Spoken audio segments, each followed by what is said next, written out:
আসসালামু আলাইকুম।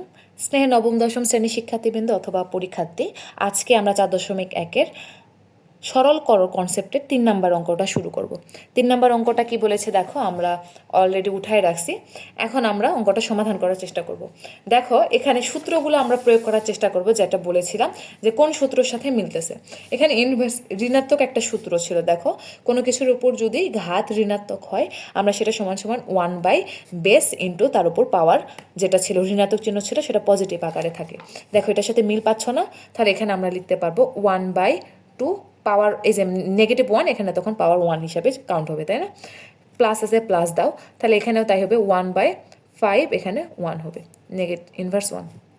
এখন দেখো 1 যদি কোনো কিছুর উপর 1 থাকে তাহলে সেটা পুরো যা আছে তাই হয়ে যায় না, 2 × 2 মূল কথা। এখানে 5 × 5, তাহলে যা ছিল তাই হবে, ইনভার্স 1 আছে, ইনভার্স 1।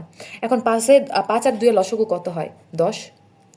এখানে 5 × 2 = 10, তাহলে এখানে 5 × 5, 5 × 2 = 10, 2, 2 × 2, তাহলে উপরে হয় 7/10 ইনভার্স 1।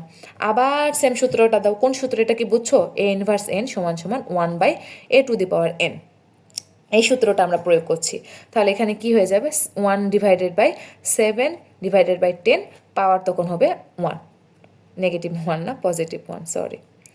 তাহলে এখানে কি করব দেখো, আমরা গুণ দিয়ে উল্টাই দেবো জাস্ট। তাহলে এখানে 1 × 1 × 10/7, ভাগ আছে, গুণ হয়ে উল্টে গেল। তাহলে কত হবে এখানে? 10/7। অ্যাকচুয়ালি এটাই আমার অ্যান্সার। এরপরে আমরা 4 নাম্বার করার চেষ্টা করব। 4 নাম্বার অঙ্কটা দেখো কি বলেছে। দেখো 4 নাম্বারটাও ওই সেম সূত্রটাই বসবে, আমরা অ্যাপ্লাই করব। এর আগে একটা সংখ্যা আছে, সংখ্যা নিয়ে আমাদের কোনো কাজ নাই। যেমন এই যে এই সংখ্যাটা যা আছে আমরা তাই রেখে দেবো। আমার এই সংখ্যাটা নিয়ে কোনো কাজ না, কাজ হইতেছে আমার এইটুক দিয়ে। তাহলে এইটুকের কাজ করব। 2 × 2 আছে, 1 ইনভার্স 1 আছে, a ইনভার্স 1 আছে, তাহলে আমরা কি লিখতে পারবো? 1/a⁴n, প্লাস আছে প্লাস, 3 সংখ্যা 3 রাখো, 1/b⁴1 ইনভার্স 1। তাহলে এখানে কি হইবে দেখো, এইটার সাথে 1 গুণ আছে, তাই না? তাহলে 2, এর সাথে যদি 1 পাওয়ার দাও তাহলে এই হয়। ঠিক এখানে 3b ইনভার্স 1। বুঝছো কি হয়েছে? আমি জাস্ট এই সূত্রটা অ্যাপ্লাই করছি, এই সূত্রটা অ্যাপ্লাই করছি। সংখ্যা যা ছিল তাই, সংখ্যা নিয়ে আমার কোনো কাজ নাই, সূত্রটা অ্যাপ্লাই করছি। দেখো এখানে সূত্রটা অ্যাপ্লাই করছি। সংখ্যা যা ছিল, গুণ ছিল, গুণই আছে। গুণ মানে কি? গুণ মানে এইটা উপরেরটার সাথে গুণ, তাই না? উপরেরটার সাথে আমি জাস্ট গুণ করে ফেলছি, এইটুকুই। তারপরে দেখো এখন এই দুটোর লসাগু হয়। লসাগু কি হয়? ab লসাগু। এ বাদ দাও, শুধু বি থাকে, তাহলে এখানে হবে 2b। সূত্রের এখানে প্লাস ছিল প্লাস, বি কাটা যায়, তাহলে এখানে হবে 3a ইনভার্স 1। তারপর দেখো এই যে এখানে ইনভার্স 1 মানে এই সূত্রটা আবার পড়ছে, তাহলে এই সূত্রটা যদি আবার ফেলি তাহলে কি হবে? 1/2b + 3a/ab, এখানে সূচক 1 হবে।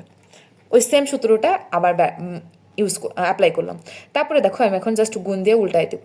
1 × ab, 2b + 3a, তাহলে যদি উল্টাই দিই তাহলে এখানে হবে ab, 2b + 3a, এটা আমরা সাজাই লিখতে পারি, ab 3a + 2b।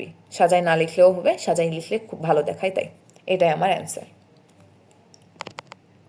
তারপরে 5 নাম্বার অঙ্কটা দেখো, এই যে 5 নাম্বার অঙ্কটা শুরু করব আমরা। 5 নাম্বার কি বলছে, আমি অঙ্কটা উঠাই ফেলছি। এখন দেখো আমার এইটুকে দেখো এই সূত্রটা অ্যাপ্লাই হয়েছে। এখানে ইনভার্স আছে না, এখানে একটা ঋণাত্মক সূচকের সূত্র প্রয়োগ হয়েছে, এখানে ঋণাত্মক সূচকের সূত্র প্রয়োগ হয়েছে। সূত্রটা কি ছিল? যদি কোনো বেসের উপর ঋণাত্মক সূচক থাকে, আমরা 1/a তার উপর বেসটায় যেটা সূচক ছিল সেটাই আমরা লিখতে পারি, সেটা পজিটিভ হয়ে যায়। তাহলে এখানে দেখো a² ছিল, a² রেখে দিলাম, এইটুকের কাজ করছি, তাহলে 1/b সূচক 1 হবে, তাই না?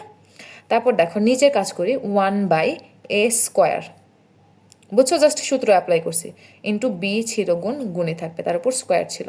তাহলে এখানে দেখো এইটার সাথে উপরের সাথে এটা গুণ আছে, তাহলে উপরের সাথে গুণ করলে আমার হয় a²b/b², তার উপর কী ছিল? হোল স্কোয়ার ছিল। আমি এই যে ভাগটা আমি জাস্ট গুণ করে উল্টাই দিতেছি, তাহলে হবে a²/b গুণ a²/b, তার উপর হোল স্কোয়ার আছে। তাহলে এখানে স্কোয়ার গুণ করলে হয় a⁴, এখানে বি স্কোয়ার বি গুণ করলে হয় বি স্কোয়ার, তার উপর whole square. A to the power 4 তার উপর হোল স্কোয়ার দিলে হয় অ্যাকচুয়ালি এ টু দি পাওয়ার 8, আর এখানে বি টু দি পাওয়ার 4 হয়। এটাই আমার অ্যান্সার।